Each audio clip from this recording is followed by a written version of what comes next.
नमस्कार, मैं हूं आमिल बेग। आप देख रहे हैं सिटी बुलेटिन न्यूज। पेश हैं आज के प्रमुख समाचार।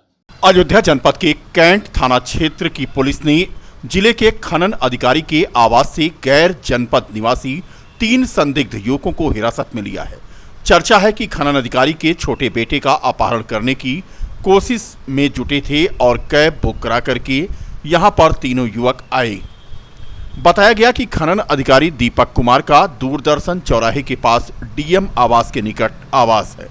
शुक्रवार को किसी काम से वह लखनऊ गए थे। इसी बीच दूसरे पहर 3 युवक खनन अधिकारी के आवास में घुस गए और काफी देर तक बाहर नहीं निकले तो चौराहे के पास इंतजार कर रहे कैब चालक ने आसपास के लोगों से चर्चा की।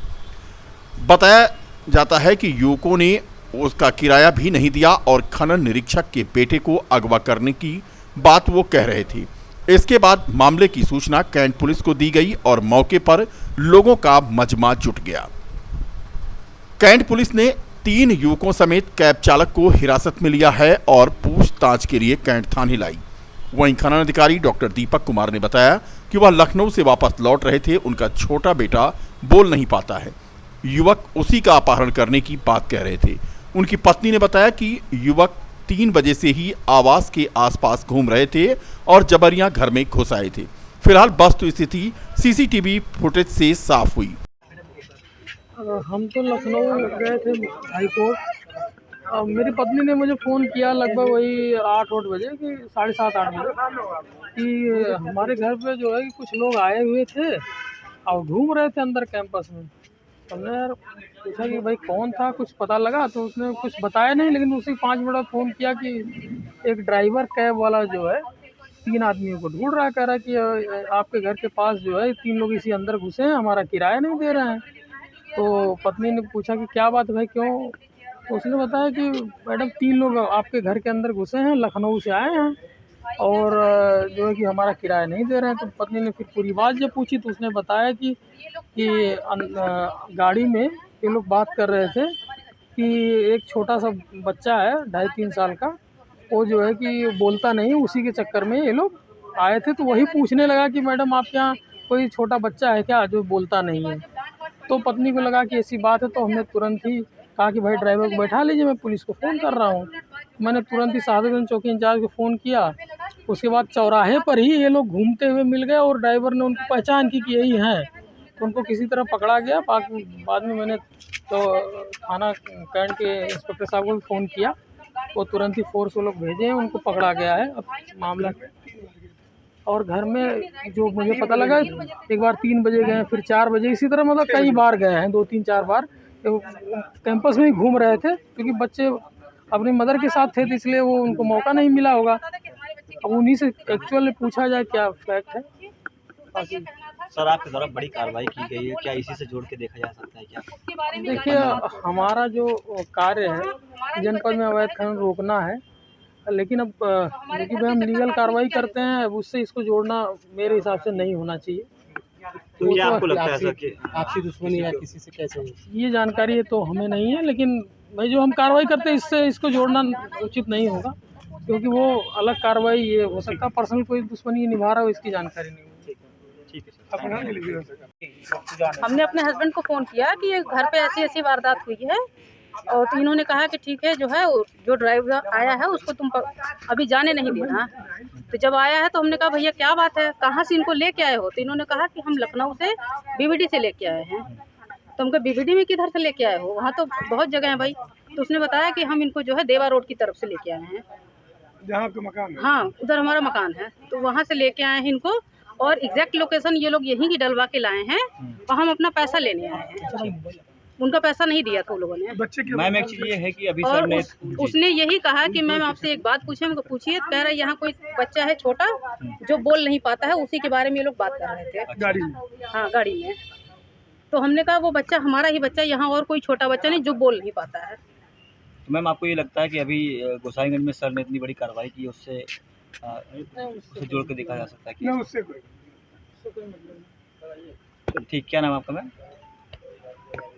फिलहाल इस मामले में गिरफ्तार 2 युवक लखनऊ के हैं, जिनमें आशीष यादव और ऋषभ अवस्थी हैं। जबकि अवनीश कुमार द्विवेदी अमेठी का रहने वाला है। एसपी सिटी मधुबन सिंह ने बताया कि इनके खिलाफ कैंट थाने में मुकदमा पंजीकृत किया गया है और इन्हें जेल भेजा जा रहा है। यह प्रकरण थाना कोतवाली कैंट का है।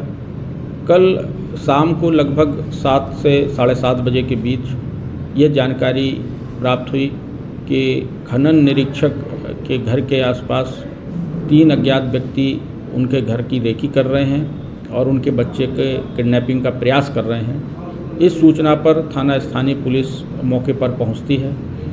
खनन निरीक्षक द्वारा थाना कोतवाली कैंट में एक तहरीर प्रस्तुत की, जिसके आधार पर थाना कोतवाली कैंट में मुकदमा पंजीकृत किया गया है। तीनों अभियुक्तों को गिरफ्तार किया गया है। उनसे विस्तृत पूछताछ करके जो मुकदमा पंजीकृत है उसमें उनका मजिस्ट्रेट के समक्ष प्रस्तुत करके रिमांड लिया जा रहा है और इसकी विवेचना की जा रही है। जनपद में शनिवार की दोपहर के बाद हुई झमाझम बरसात ने राहत पहुंचाई। उमस भरी गर्मी से परेशान लोगों ने बारिश का लुत्फ उठाया। तेज हवा के झोंकों से जिले में कई स्थान पर पेड़ गिरने के समाचार हैं। तकरीबन 2 घंटे की बारिश के दौरान जगह जगह जलभराव हो गया। बारिश के कारण तापमान में भी गिरावट दर्ज की गई। अधिकतम तापमान 34 डिग्री सेल्सियस दर्ज किया गया। अगले 24 घंटे में गरज चमक के साथ हल्की बारिश की संभावना मौसम विभाग ने जताई है। बता दें कि गर्मी से लोग परेशान थे। उमस भरी गर्मी से लोगों का बुरा हाल था। ऐसे में राहत लेकर आई वह बारिश जिसका लोगों को इंतजार था। हालांकि दोपहर में ही कई स्थानों पर छिटपुट बरसात हो गई थी, लेकिन दोपहर के बाद जैसे जैसे शाम हुई उमस बढ़ती गई और अचानक बादलों ने डेरा डाला और पूरे जिले में झमाझम बरसात शुरू हो गई।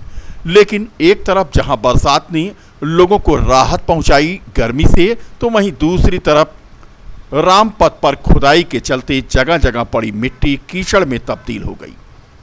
फिसलन बढ़ने के कारण 7 दोपहिया वाहन चालक इसमें गिरे। 2 रिकाबगंज से नियामा जाने वाले मार्ग पर और 3 लोग शहादतगंज, 2 लोग धारा रोड से अयोध्या मार्ग पर गिरकर घायल हो गए। तस्वीरें आप देखें कि अभी मानसून की पहली बरसात हुई है, लेकिन रामपथ की हालत क्या से क्या हो गई। अंदेशा भी जताया जा रहा था। लोग कह भी रहे थे कि रामपथ का निर्माण कार्य अगर तेज नहीं हुआ तो शहरवासियों के लिए यह मुसीबत बन जाएगा। यही सड़क है जिस पर कभी आप अपने वाहन लेकर के सकुशल जाते थे, लेकिन खुदाई और डक्ट आदि के निर्माण के चलते जो रामपथ निर्माणाधीन है उसकी वजह से इसकी हालत इस तरह हो गई है कि अब इस पर पैदल आप नहीं चल सकते। बरसात शुरू हो चुकी है, निर्माण कार्य भी जाहिर सी बात है कि धीमा हो जाएगा। डेडलाइन दी गई थी, लेकिन उस हिसाब से काम नहीं हो पाया। यही वजह रही कि अब बरसात शुरू और लोगों के लिए रामपथ मुसीबत बन जाएगा।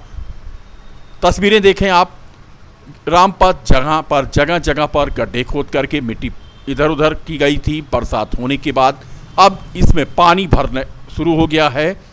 जरा सी बरसात हुई है, अगर कहीं रात भर बारिश हो गई तो जाहिर सी बात है लोगों के लिए जिंदगी मुश्किल हो जाएगी।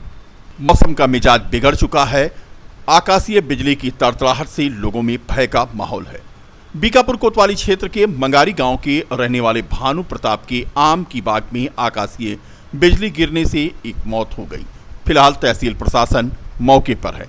इसी तरह से बीकापुर क्षेत्र में बिजली गिरने की वजह से हृदयपुर गांव में एक मवेशी की मौत की खबर है। रामपथ तो आपको हमने दिखाया, लेकिन बरसात से पहले फतेहगंज से देवकाली जाने वाला ये मार्ग आप देखें, जहां पर फतेहगंज फ्लाईओवर बन रहा है रेलवे क्रॉसिंग के पास, और उसके बगल में चल रहा है नाली के निर्माण का काम हो रहा है। ये तो अच्छी बात है, लेकिन पीले ईंटे का प्रयोग हो रहा है, जो कहीं से भी ये नहीं बता रहा है कि नाली मानक के अनुरूप बनाई जा रही है। जिम्मेदार कौन है, इसकी जांच जरूरी है। लेकिन यहाँ पर पड़ा पीला ईंटा और ये नाली यानी जो नाला निकाला जा रहा है उसके अगल बगल क्रॉसिंग बनाई जा रही है और पीले ईंटे से बनाई जा रही है। अब ये पीला ईंटा क्यों लगाया जा रहा है, इसके लिए जिम्मेदार कौन है, ये तो जांच का विषय है।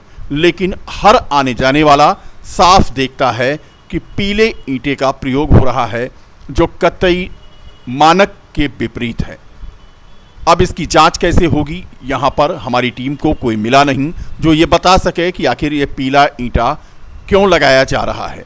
पीला ईंटा लगाए जाने के बाद क्या इसका हस्र होगा, ये तो आने वाला समय ही बताएगा। कोतवाली अयोध्या क्षेत्र के नया घाट चौकी अंतर्गत नया घाट बंधा तिराहा स्थित शिवांश जनरल स्टोर के दुकानदार राहुल गुप्ता ने आरोप लगाया है कि नगर निगम के कर्मचारी और नया घाट के चौकी प्रभारी तथा एक चाय वाला उन्हें परेशान कर रहा है। नगर निगम के कर्मचारी कूड़ा नहीं उठा रहे हैं और कहते हैं कि जब तक पैसा नहीं दोगे कूड़ा नहीं उठेगा। वहीं दूसरी तरफ उसने और भी कई गंभीर आरोप लगाए हैं। मैं नया घाट बंधा तिराहा से राहुल गुप्ता आपके समक्ष हूँ। नया घाट बंधा तिराहा पे मेरी दुकान है। आए दिन जो है नगर निगम के कर्मचारी इनको जब खिलाओ पिलाओ तो ये कार्य करते हैं, अन्यथा नहीं करते हैं। मेरी दुकान का जो है कूड़ा नहीं उठाया गया कल, तो शाम को हमारी श्रीमान नगर आयुक्त जी से जो है बात हुई उनके COG नंबर पे। उन्होंने हमें आश्वासन दिया कि आप सुबह जो है कूड़ा उठाने वाली गाड़ी जब आएगी तो उसको जो है उठाने के लिए कहिएगा। अगर नहीं उठाता है या गाड़ी नहीं ले जाती है तो आप वो फ़ोटो व वीडियो बना के हमको शेयर करिएगा और मुझसे जो है बात करिएगा। मैं वही कार्य सुबह कर रहा था। कूड़ा उठाने वाली गाड़ी आई, मेरे दुकान का कूड़ा नहीं उठाई, जबकि सबकी दुकानों का कूड़ा उठाया गया। उसके बाद में जो है मैं वीडियो बना रहा था। इसी दरमियान भीम चाय वाले के भाई अर्जुन आए, मेरे हाथ से मोबाइल बाहर से छीन के लेके चले गए। वो अपनी दुकान पे मुझे खींच के लेके गए और कहने लगे कि तुमने वीडियो क्यों बनाया। तो मेरा कहने का तात्पर्य ये था कि मेरा और नगर निगम का मामला है, आप बीच में क्यों आ रहे हो। तो अर्जुन ने कहा कि मैं आऊँगा, जो तुमको उखाड़ना है उखाड़ लो। और आए दिन यहाँ पे रात को डेली 11 बजे दुकानें बंद करवा दी जाती हैं। केवल बंद कराता है चौकी प्रभारी या यहाँ के 2 पुलिस वाले आते रात में 11 बजे बंद करवा देते हैं सभी की दुकान। प्रजापति ब्रह्मा कुमारी ईश्वरीय विश्वविद्यालय अयोध्या सेवा केंद्र पर मातेश्वरी जगदम्बा सरस्वती का 58वें पुण्य स्मृति दिवस को आध्यात्मिक ज्ञान दिवस के रूप में मनाया गया, जिसके अंतर्गत स्थानीय सेवा केंद्र पर राजयोग, मेडिटेशन, आध्यात्मिक ज्ञान चर्चा का कार्यक्रम रखा गया। इस कार्यक्रम में लगभग 125 ब्रह्मा कुमारी भाई बहनों ने प्रतिभाग किया। इस मौके पर सेवा केंद्र प्रभारी BK शशि ने बताया कि मातेश्वरी जगदम्बा की विशेषताओं से सबको अवगत कराया गया।